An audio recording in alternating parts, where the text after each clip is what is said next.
నీ భార్య కొంగు పట్టుకొని ఉండడానికి నీకు సిగ్గుగా అనిపించలేదురా? నాకొస్తున్న కోపానికి నీ భార్యని మెడబెట్టి గెంటాలనిపిస్తుందిరా. పాపంరా, తల్లి లేని పిల్లరా, ఎంత గోసబెట్టి బయటికి పంపించాం. మామూలు పాపం కాదురా నీ భార్య చేసింది. మీకున్న దానికంటే 10 రెట్లు ఎక్కువ కోపం నాకుంది నాన్న. అటు చూస్తేనేమో నా కొడుకు జీవితం ఏమైపోతుందా అన్న భయం. ఇటు తిను మళ్ళీ ప్రెగ్నెంట్. ఏం చేయలేని సిచ్యువేషన్లో పడిపోయాను నాన్న.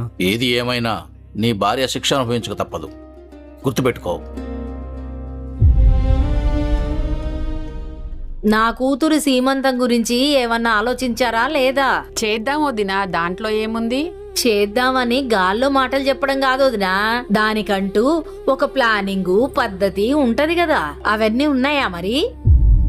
ముందే చెప్తున్నా, సీమంతం ఖర్చు మొత్తం మీదే.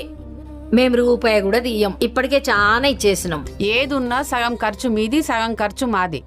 మొత్తం మేమెందుకు పెట్టుకుంటాం వదినా? కట్నం తీసుకొని ఖర్చులు మమ్మల్ని పెట్టుకోమనడానికి సిగ్గుండాలి.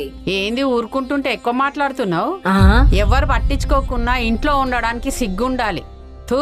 ఆ? వాయమ్మనే వాయమ్మనే, ఇన్నేసి మాటలు అంటున్నావా నన్ను? నేనేంటో చూపిస్తా నాగు నీకు.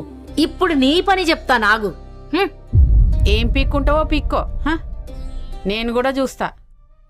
కార్తిక్, నేను ప్రెగ్నెంట్ అయిన మాట మీ ఇంట్లో ఎవరికైనా చెప్పావా? లేదు రేఖ, చెప్పలేదు. కానీ నిన్న మా అన్న కలిశాడు. అవునా? ఏమన్నారు? షాప్ అమ్మితే వచ్చినాయి కదా డబ్బులు, అందులో ఆయన వాటా నాకు ఇస్తా అన్నాడు. నాకు వద్దని చెప్పేసిన. ఇంకో మాట కూడా చెప్పాడు రేఖ. ఏమని? వదిన కూడా ప్రెగ్నెంటే అంట. మనం ఇంట్లో నుంచి బయటకు వచ్చినప్పుడే తను ప్రెగ్నెంట్ అని తెలిసింది. ఆ చెత్త గురించి మనకెందుకు కార్తిక్? నేను ప్రెగ్నెంట్ అయిన విషయం మా డాడీకి చెప్పాను. అవునా? ఏమన్నారు? రేపు చూడ్డానికి వస్తున్నా అన్నారు. మా డాడీ, మా తమ్ముడు, మా పిన్ని కూడా వస్తుందంట. రేపు బయటేం వర్క్ పెట్టుకోకు. ఫస్ట్ టైం మా పిన్నిని కలవబోతున్నావు నువ్వు. తను ఏమన్నా నువ్వు రియాక్ట్ అవ్వకు కార్తిక్, ప్లీజ్ నా కోసం.